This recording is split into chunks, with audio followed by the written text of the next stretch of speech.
So this BBC is called Moving Through the Day. And Venerable Children and I were talking this morning, and she asked me to do a BBC about what I was telling her about. And then it made me think about when I first was learning about meditation, had proper instruction. I had kind of started when I was a kid, but somewhere along the line I ran into a book by Thich Nhat Hanh, and that helped me to have better meditation, to have proper instruction. And one thing that helped me a lot, because I was always kind of zooming around in the world, living on automatic. There was no other option but automatic, because that's all I knew. And then he had you do this breathing in, I calm my body, breathing out, I smile, this gata that you did when you learned breathing meditation. And that really helped me to slow down and see I had a little more choice in how I was moving through the world. So that's, I think, where this started. And then we, of course, learn in our tradition, I think all Buddhist traditions would say this, that the mind is harder to train than the speech. The speech is harder to train than the body. So the body is the easiest place to start, right? Speech second, and then the mind third, although it's all directed by the mind. So we were talking about walking, and how it took me 2 years of living here to kind of slow down. In my work, I was always had to race around all day long. I was always multitasking. I was always having to pay attention to having either usually 2 to 4 people that I was responsible for, patients in different phases of their therapy that day. And I was always racing around in this environment all day long for usually 10 or 11 hours a day.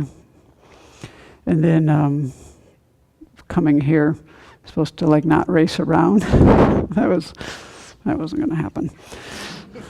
So that took about 2 years. So what I learned in that was how most of the time I was always going someplace when I was walking, and I wasn't really where I was when I was walking. And that still, I find that comes up a little bit now. It's much more natural for me now to be where I am when I'm walking, unless I have a lot of maybe anxiety. My mind's just churning about something. But finally, I think I'm doing that a little bit better. I haven't really knocked anybody over in a few years, and ran into anybody lately. So that's a sign of improvement. Let's see. So in our monastic training, especially, we try to do this. And actually, I have to say that one of the things that attracted me to the monastic life was actually seeing how Venerable Children moved through space when I first met her. I hadn't really, I remember being on retreat and I don't think it really struck me very strongly. It's just the image always stayed in my mind.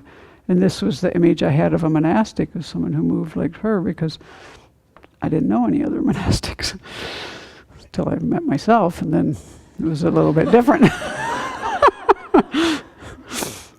So that's part of the training.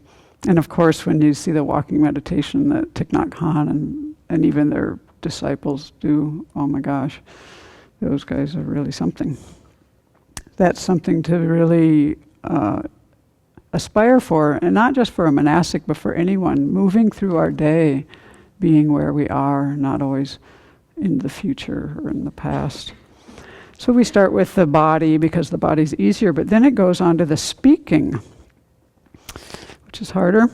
And so that was a big lesson in living here. And again, my world, my family, my work trained me in a completely different way than, even though I was taught manners at home, I really wasn't taught, I don't think I was ever taught there how to listen. And also, in my family, you couldn't speak unless you spoke over somebody. It's just the way it was. You wouldn't be heard. So, and interrupting was how we connected and how it was done. So it's like, whoa, it's really different.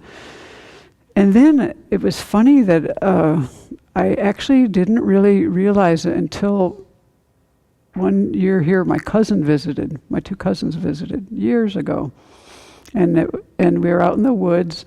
And my one cousin said to me, who I'd lived with for a year, many years earlier, she said to me, "I don't know how you can live here. You like to talk so much." I never really knew that about myself. It never, and I look back like, yeah, I do like to talk. I mean, this is how I came up in the world. So then we do things like build buildings here, and this is where I really had to learn about what is too much detail. What was that? We even had an acronym for it in our stand-up meetings. Too much detail. Too much information. TMI, too much information. Because I was so notorious for like giving too much information about things that it became an acronym, and it was like I hardly knew what to say anymore. So it's been this thing about learning when to speak. That was really a challenge here, and it's taken me years. I still can't always control myself, but the first thing was even knowing when it might be right.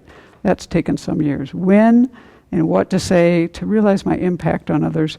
So it kind of started with even just knowing when to speak and then what needs to be said. And so the things I came across, one thing, well, the family habits thing remains a problem, although I'm better than I was. But the other thing that soon came along in working out, trying to work on this, was my attachment to ideas. I realized that I wanted to have my voice heard. I have to be heard here. It's like, and now there were so many of us, I'm like, why do I have to be heard here? There's so many, 11 people and 20 ideas, right? So it's, I always have this motto, like if you see 2 doctors, you're going to get 4 opinions. So with 11 people, we've got at least 20 ideas floating for everything. So I don't know that I have to say so much a lot of times.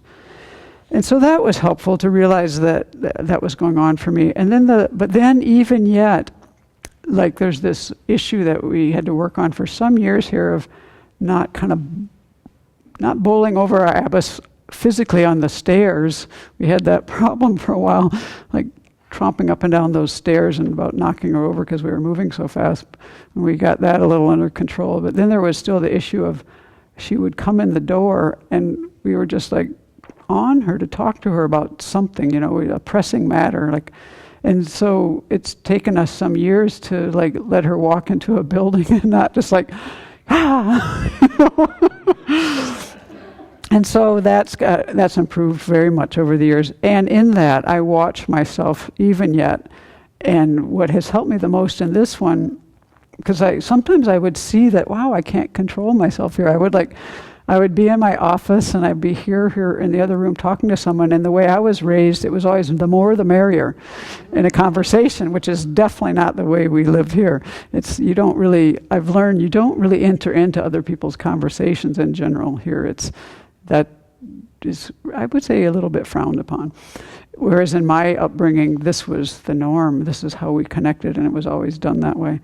So then I had to, in order to work this out, we were studying nonviolent communication then, and because I would see, I used to think before I lived here, I was not a impulsive person, but I found that area, I was very impulsive. I could even see it happening, and I couldn't always control myself. I was just So I'd enter into a room and into a conversation sometimes, and, what am I doing here? So that helped me to look at what my needs were, my unrecognized needs. And once I got a handle on that, then I could control these behaviors, which weren't horrible, but they were, I had enough awareness then to see, wow, look at what I'm doing here. That energy that just propels you, like what they say about attachment. Well, detachment is getting rid of compulsive involvement with objects. That's what detachment is, getting rid of this compulsive involvement with objects. That's what was happening for me. It was like, boom, gotta go, can't stop. So especially with people that we live with a lot, but anywhere you are, it's really helpful to work on these behaviors, and it helps us to be more polite more considerate of others, I think, actually. That's what I see this as now, is a big way of being considerate to other people and to myself. So, and then with our abbess especially, who, just wants to walk through a building sometimes. It's really kind of kindness there, so. Okay, so this is my moving through the day BBC. May it help many beings not to knock each other over, not to interrupt, to have conversations that where you can really start to learn to listen to other people and not be formulating your responses before you've really heard what they said.